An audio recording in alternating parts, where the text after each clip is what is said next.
Hi, my name is Siba ElSawi from Young Media Leaders. Today we're with the very talented Kamasi Washington. How are you feeling today? Feeling great, feeling great.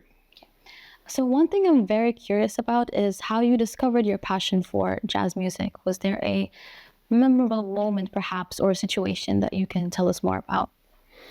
I was pretty much kind of born into it. My father is a musician, jazz musician, and so I don't even remember when I started to play music, and jazz was kind of always there. But I do remember when I was about 11 years old is when I had a friend who's actually my older brother's best friend, and he was playing me this artist named Lee Morgan, and I remember him asking me if my dad had any Lee Morgan records, and so I went back and checked his collection. He had a whole big stack of them, and I remember like listening to those records, and that time was like when I felt like jazz kind of became my music. Became a part of you. Yeah, it became like my dad's music. It was kind of like my music, even though it was his records. Yeah. So you draw a lot of inspiration from R&B and hip hop. What are some of your favorite artists or inspirations growing up? I mean, I love a lot of artists. When I was growing up, I was really into like Dr. Dre, Snoop, and then I got introduced to like East Coast hip hop as well. So people like Busta Rhymes and Nas, and then new people too, like people like Kendrick, and then like obviously on the R&B side, when I was a kid, Boys to Men was really popular, so I was in the Boys to Men and Jodeci, and yeah, I mean I've always kind of a pretty wide view of music, so the people that I admire it's a long list. So you're performing tomorrow in the Dhabi Festival for the first time. While you're performing usually, what emotions do you want to evoke in the audience? Like, what do you want them to take away from this experience? I feel like it's a shared experience. So when I play, I'm not so much trying to evoke an emotion for them. It's more like I'm trying to connect with them, and then we kind of go on a journey together. And I'm kind of open to all the range of emotions that comes with. Yeah. I feel like at any given moment, we're all kind of in an emotional energy. And, I don't have one that I'm trying to always get to.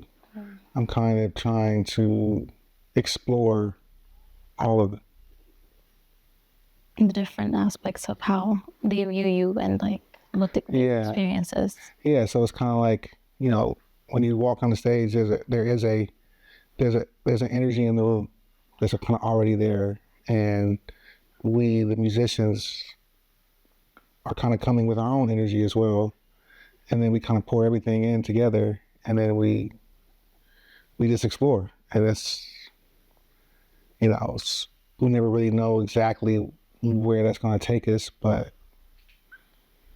it's always somewhere cool, and so I try to keep it open mind. I try not to like come with too many preconceived or too much of a plan, other than to connect. That's the plan.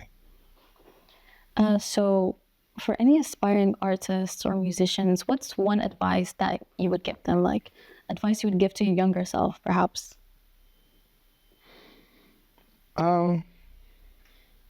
I mean, one of the things I always try to tell musicians is that the music itself is the greatest gift you're gonna get, and so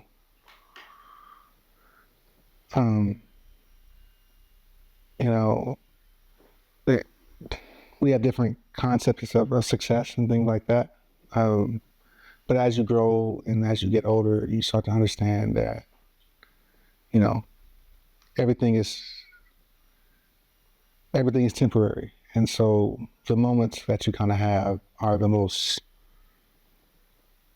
valuable thing that you can kind of have. And so with music, you know, if you can make some really beautiful music, that's the greatest gift you can have. So, you know, chase it, find it, you know, explore it, you know, and be happy with it. And even if, as long as it's beautiful to you, you know, that's the gift. You can make some music that like makes your heart feel good. That's the thing, you know. You've mentioned that your father is a big jazz music fan. During your career, has he ever given you advice or like any kind of insights on about his knowledge on jazz music, perhaps? Oh yeah. Well, he's here. He's playing with us. You see, he's definitely been very vocal about his opinions on music and jazz and everything. And yeah, he was my teacher growing up, and yeah, I mean, I always go to him. We talk about music still and different records and just ideas and concepts of music is elusive. You have it at one point and then you have to find a new way to get it. And so it's a lifelong journey. And so he has a few years on me, so he can always give me a little heads up on the next phase of the journey. And for your future plans in terms of projects, performances, what can we expect from you? You can expect a lot of music coming from me in the next few years. I have a new album coming out pretty soon. And I've worked on some other cool projects. And so I have I've been kind of building up a lot of music, and now it's kind of time to let it relax and let it out. Let it live its life in the world. And this is your first performance here in the Middle East.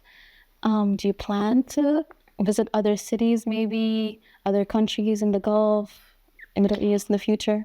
I definitely want to come back and visit more cities and countries in the future. Like I said, I'm a new album coming out, so like there's like a whole bunch of people waiting for me to get back and like do the things that I need to do to get it ready to come out. So this day will not be as long as I want it to be.